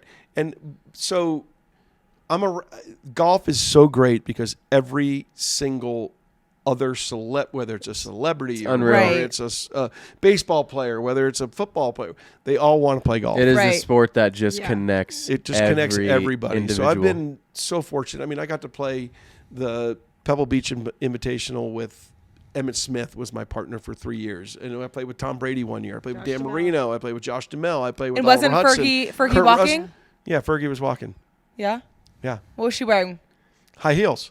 Love. She was wearing high It heels. was such a queen. And Yeah. a funny story, I mean, just the other month, you sent us a picture in the family group chat, and you're like, hey, playing golf with this guy, do you guys know who Oh, a yeah, Noah Noah Khan? No, Noah Khan no. is? Mom goes, do you guys know singer-songwriter Noah Khan? Like, she just looked up his Right, like right. Wikipedia like bio. We're like, yeah, we kind of know him. Yeah. No we idea. only kind of listen to his music every day of our lives. Yeah. But I think that's cool. And I think something that I admire from both of you guys and even your parents just owning a restaurant, like you guys definitely taught me the importance of networking and building relationships and having connections with people who are successful and who are people that you also aspire to be. So maybe if you can share some tips on to younger people about like the importance of networking and making connections and building relationships and human connection. Yeah. Well, I think that's the key. I think like so when you do meet a megastar, whether it's Tom Brady or whether whoever it is, just be on their level. humanizing them. You know, don't like feel starstruck around them, and just talk to them like they're a human being because they are. Right. All right, like people used to get around, oh my God, it's you. I'm like, I play golf. I'm not creating a drug to quit cancer or to stop cancer. I'm just doing golf. That's all I do, and I'm notarized for it, but it doesn't make me anything special. I'll just play golf for a living, and that's the thing. So when I'm around other guys that are in that aspect, I just talk to them about what they're doing. I think Right. I should maybe ask Mom this question because you're the one who really makes the connections. So Well, like Heather McMahon, is it? So yeah, like just give us like the how-to because I think people are nervous these days to like go up and build nervous. relationships. So Super give us nervous. the how-to. Well, I think you find something in common with them, right? Yeah. You have and that they have. And so like Heather McMahon. Drinking I was Chardonnay. like, what? Drinking Chardonnay. Oh yeah, drinking Chardonnay. Is it good to also be maybe a bottle or two in No, not before really. the interaction? I don't have to be. No, I No. don't have to be. No, you're good with that. Yeah. But no, like with Heather McMahon, and she's younger than I am, but we were supposed to go see her show and something happened and we couldn't. And my sister's seen like 2. So when I literally saw her in a bar in London and I had a whole bottle. Yeah. I turn around, I'm like, fucking Heather McMahon, are you fucking kidding? Yeah. And so I just went over, gave her a hug, sat down with her, shared Drank a her- glass of drank her wine, Chardonnay. and I said, I know your husband loves golf, and I just tried to bring some kind of commonality. There it Yes. is. So And find. that- So step 1, find common ground. Always. Find common ground. Always. There it is. Always. And then I she's said, a big if you're- golfer. If Like, you're ever they in, love yeah, golf. and if you're ever in Denver, we'd love to take you out Cherry Hills, and yeah. Yeah, Right, and then okay. form the relationship of like, Well, and- let us know if you're here. And so she gave me her number. Right. And like I'll text her and she texts me back. I don't abuse that or anything like that. Right. But it's funny. I DM'd her one time about her Netflix show. And Christian and Chris are like, "Why'd you DM her? That's so like text you know her. you're like a fan." And I'm like, "No, I just everybody." Yeah, DMs her yeah. Yeah, something. it's social media for sure. So No. then of course I texted her on top of that, and I'm like, "Oh God, now I'm She's like this crazy bitch I met in London. No, No, she probably gets no, but it. if you have her number, you text her and said, "Man, we just saw your Netflix thing." I mean, that's like, because we don't know. social But media. so I you just think- try to be cool. Even though, listen, I am starstruck by people, but if you just act like you're not, they appreciate that more. So than you just said, okay, who is someone who you were starstruck by? Not Nelson Mandela, not a like a golf. Well, legend. I know what you wanted to be when you were young was a football rock player. star too. Or a rock star. I always say if you weren't a golfer and you could be anything else, what would you be? And you always say a rock star. Scott Stapp. yeah, you- no, oh but my I God. was never. I was. You I, weren't starstruck. With I've arms wide never. open. Yes, I've never been starstruck by anybody. I swear to God, when I say this, I haven't been because I just talk to them like they're a regular human being. But Right. anyone like, holy shit, I just had a conversation with, or I just. Yeah. Well, I hung mean, out like with- there's I will plenty. say, like playing in the Pebble Beach tournament, and Emmett was my partner, and Billy Andre played with Tom Brady, and Tom Brady had just won the Super Bowl, and it's the first time I met him. That was pretty. Well, like, even Kurt Russell. Oh my God, you love him. Oh yeah. yeah, it but was really cool. That was pretty cool. Like I got to play with Kurt Russell, which was the dad, and Well, and he came I- many times to just like say hi to us and snowmass. he'd always come up to us. Yeah, Yeah. and have a I good got time. to. I even got to You meet met Kurt him, Russell right? at a bar in Yeah. in Yeah. Snowmass. Great guy. And also, I mean, you are now a part of a country club. I mean, the whole Peyton Manning story. You see right. Peyton Mhm. Manning a lot, And and his Billy. tournament with Tom Brady, and I mean, he kind of got some pointers from you. he did. I That's gave him a pretty chip fu- and tip. Yeah, it That's- was great. That's some real deal shit. That's awesome. But it's again, it's the same thing. Like you go up to the locker room and you see Peyton and you talk to him, and I give him shit. Like he's 0-5 against the Gators in his career. 0-5. I Yeah. always bring that up whenever he gives me some shit. I'm like 0-5. yeah. So he Oh, appreciates love that. because I think Yeah. everybody probably talks to him like he's a god. And Exactly. you're like, no, you're a human being. I think Like, that's the let's- thing. It's just that's how you have to be. It's Well, just like be a buddy. Here's you know? the thing, though. Can you explain maybe the importance of building these relationships and doing that? It's nice. Listen, my dad always told me his greatest advice to me is he goes, "Not what you know, it's who you know." And you know what? And it could be whoever. The Florida Gators are playing Tennessee at Tennessee, and I'll be like, Peyton, I need 2 tickets. Done. You know, and it's like I'm not asking them. I'm not asking them every year. Yeah. But every once in a while, and it's like you take advantage of the people that you get to know, but you don't take advantage of the people you know. Right. Right. Absolutely. You know what I mean? For sure. Like you use that resource as a resource, but you don't abuse that resource. What I think are that's the biggest advice. what would you say is like the through lines that you see in successful people? Like what are maybe some of the common traits and qualities about all of these successful people that you see? Drive. Passion. Drive. I think that's the most important thing. You can see a focus that they have, that this is where they want to finish and this is where they want to end. I think that's the most important thing. And you look at people that aren't, they're always a little wayward of what they're going to do at the end. And you see people that are successful and they're going to drive, and they don't give a shit what anybody else says about them. Does that go? I think the that's same, the biggest thing. The drive. Is that the same for more like artistic people, like some of the singers that you've known, some of the musicians that you've known? Do you see that same drive in them? Like, what makes them special? Well, I mean, talent is a huge thing, right? Right. I mean, talent is something that you can't hide. I mean, when people have talent, like Scott Stapp, I mean, his voice is magic. Noah Khan, his voice is magic. You can't take that away from them. Right. They can fuck it up because they can be an asshole and they can screw it up on their own terms, but they're a God-given talent. It's really easy to be a nice guy. It's hard work to be an asshole. Right. So if you have to work hard to be an asshole, you're probably not doing the right thing. Yeah. Yeah. So that's what you would say is a through line, is like drive and then talent. What do you think, Mom? Like, what do you think when you've met people? What do you see and you're like, oh yeah, like that's why you're It's successful? like the common denominator between. I think it's networking. Yeah. And it's a lot of bullshitting. Yeah. You Right. know? But Yeah. It's a lot of telling people what they want to hear. Yeah. but I also think it's not giving a fuck what people think about you. Right. I think that's a huge part of it. You know what? You say your opinions and you say what you want to do, because again, everybody has two things in this world: an opinion and an asshole. Everybody's got those. Everybody in the world's got them.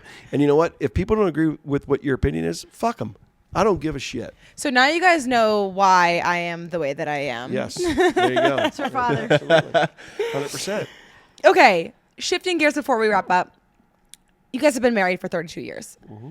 How do you guys spice things up after 32 years of marriage? Well, life coach is everything. To tell you the truth. 7 years ago, we went to a life coach. I don't think she's Changed talking about her. that. I think she's talking about what we do. I understand. Well, just in No. general. I have Just to in say general. that. I have to say that first, because I think once you're in it at a young age, like you guys Yeah. were, and you go through life, you kind of miss things. And I was so focused on you kids Yeah. and his career and juggling my own social life. I mean, I was so busy and so like just kind of all over the place and focused on different things. I wasn't focused on him and I. Right. And I feel like when you guys got older and Abby was kind of, I don't know, but we finally went to life coach and we understood each other a lot better, I think. So I not think being that- afraid to like ask for help and work on things, Right. and get advice, Totally, but and we not were not that we were against that. We just didn't think we ever needed it. right. Yeah. I think a lot of people don't think they Yeah. need it. But that's what And I I mean. I think- mean, 32 years. How do you guys like? Well, because we love each other and because we know that even though shit may happen and nobody's perfect, we still want to end up together. Right. We still have passion for each other. And again, I always say this.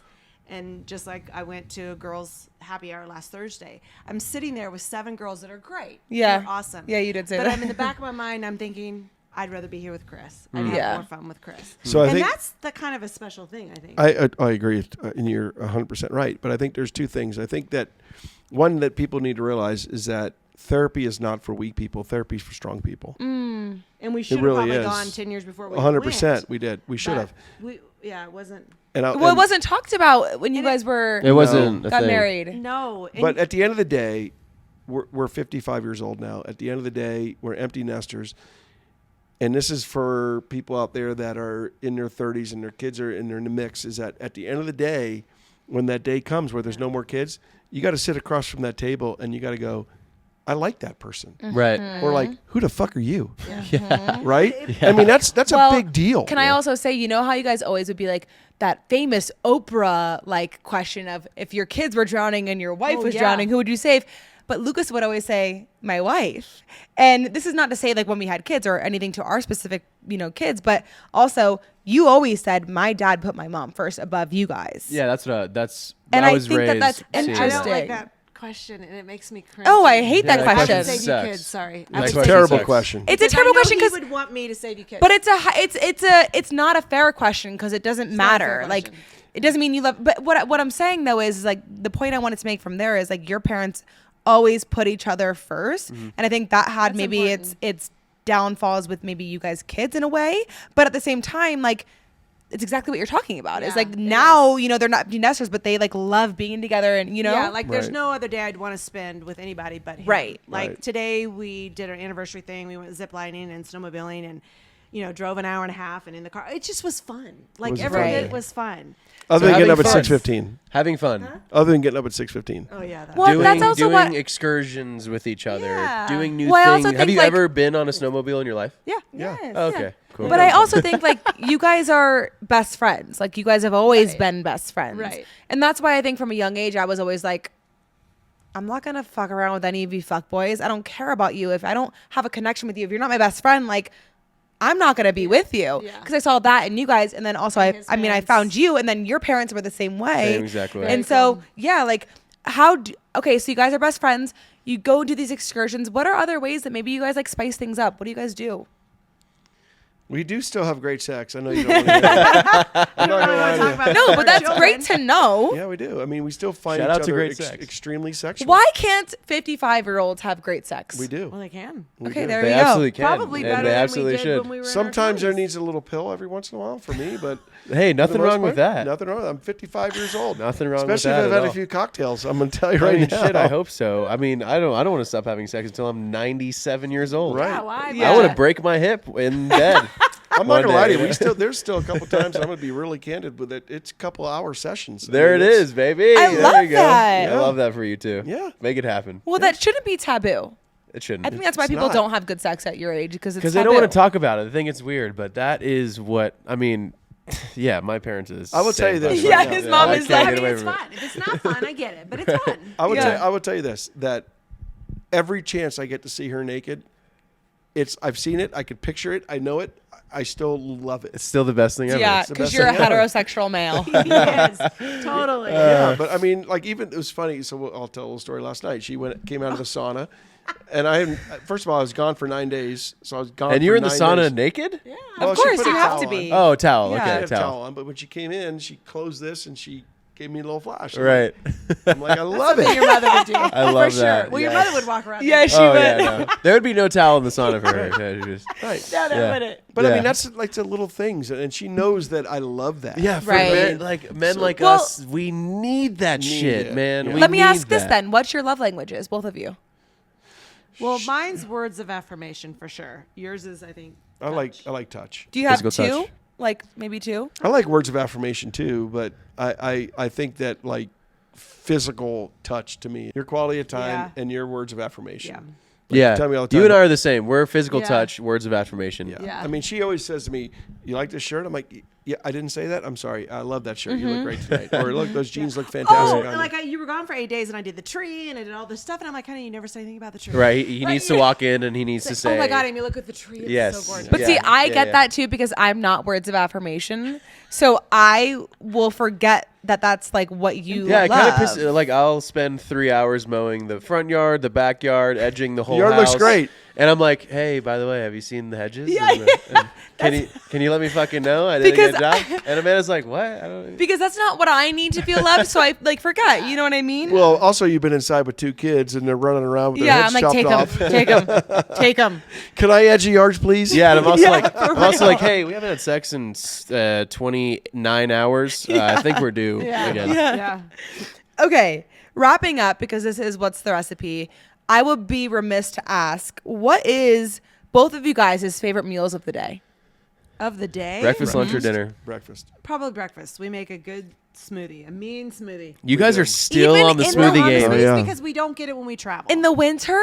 we do. Yeah. We do. A really good But smoothie. So what kind of smoothie are you making? Is Daily what is it? Daily Harvest. Daily Harvest. Yeah.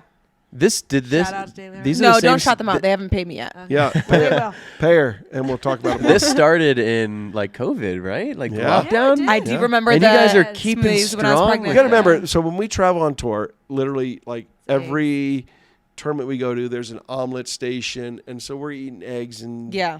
everything. So Bacon it's like and toast we and- get home, it's like, oh, I can't wait to have my smoothie with a little bit of granola in there. It's awesome. Now in the winter, I'm wearing a sweatshirt. I got a blanket on me. I'm freaking freezing my ass off, but it's so good. Okay, and then so what is your like go-to recipe if you guys are gonna cook, or maybe even like a recipe that like your mom made or your mom made that just- you want to share, because we want to share recipes with people. So Goulash. what is like Something Oh, really yeah. special for. So my mom made goulash. That was the big thing. And How could with you, French- for Which is the someone who most hears American thing for ever. someone who hears It's like a goulash and they're hamburger. like, "What the fuck is It's kinda- goulash?" How would you It's explain kind of it? like an upgraded hamburger helper. yeah, I Yeah. love Like hamburger it- helper. So like a Yeah. ground beef, Ground beef, and like the tomatoes, elbow noodles. noodles. But you she know. uses a spicy Onion. sausage in there. Oh, she does. She Hot does put sausage. the Hot sausage. And then I'll tell Yeah. you, French onion dip, I think, goes in I there. will say that the greatest thing is a really good soaked buttery garlic bread. Oh, yeah, to soak up the... yeah.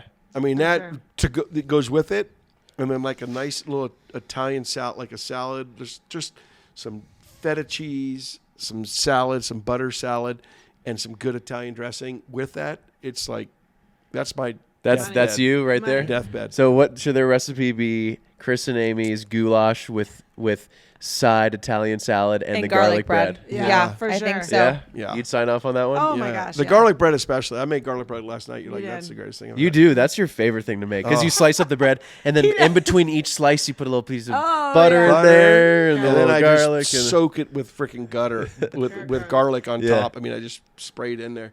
She's like, "Oh, this is the best garlic bread." I've had." Okay, wrapping up. What is maybe something that you would leave the audience with in terms of like if somebody wants to be successful, whether it's in career or it's in relationship, what would you say?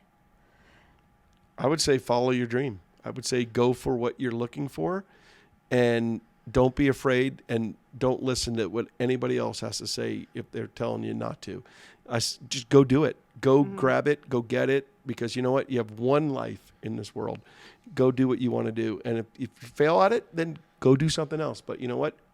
Strive to get it. And if you don't get it, then you don't get it. But you know what? Most people that do that get it. And also for you, Amy, for the women that are listening to this, that their men are trying to get their PGA card, that are very in similar shoes to you. Their men's at the golf course every Right. single day. They live that life. What advice would you give to them?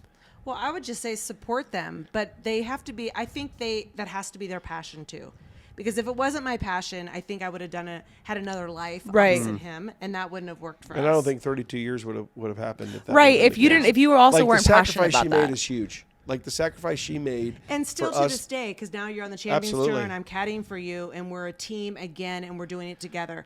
There are several wives now that their husbands are on the Champions Tour, and they've created their own career, because you got to remember, like at Their 45 own life. to 50, there was kind of a lull, Right. and the guys didn't have anywhere to play, so the women, the wives, kind of did a second Right. career for So themselves. so for the young women, like don't detach I think, too far well, away that's from. what I think, and that's what works for us. But it could work differently for other people. I But don't also, know. what would you just say in general to anybody that wants to be successful? just like you said, like follow your dreams, but know that you're young. You, like he said, you have every opportunity in the world to pivot, right? If the one's not working, you got a second chance to do something else. But know that you don't really have a backup. I mean, you got to Yeah. go for it. I Yeah. mean, you guys are married. You guys have a dream that you want. You have a life that you see, right? So whatever it's going to make to work for you guys, go for it. I think working at it hard. that. I think that's a big thing. Out of the heart. Working hard. Oh, working hard. Yeah. I think working hard and, Yeah. and putting your best foot forward every time is a huge part of it. And I think, again, and not listening to other people is the biggest thing. I swear to God, there's so many people that want to, because again, people that say something negative about you, they don't want you to succeed. What would you say to the naysayers, Father? Fuck off. Period. You knew he was going to say that. Yeah, that's what I Yeah, asked. That's it. Fuck off. Period. That's Okay. it. I love that. Let's end on that note. I will say the last thing when we conclude all of our podcasts. Not yet, because we have to tell them where to find everybody. Okay, go. Okay. You go. Are you guys on Instagram? Are you guys on any social media? Tell people where they can follow you. And what's coming up for you guys? Like, what's going on in life? We just next year, 2024 Champions Tour for me, and Amy caddying for me again, which I can't wait for. I think what is mine? At Chris DiMarco 96. Yeah, Chris _ DiMarco 96, right? I don't know my I think handles. mine's AED Gator. And then plug your wine. Where can people buy your wine? Can they buy your wine? They can buy it at DiMarco Cellars. Okay. Yeah, And DiMarco Cellars. You're on Cameo now, so I am on Cameo, so shout out. If you're a Gator fan, if you're a golf fan, shoot me up. I got you. Okay.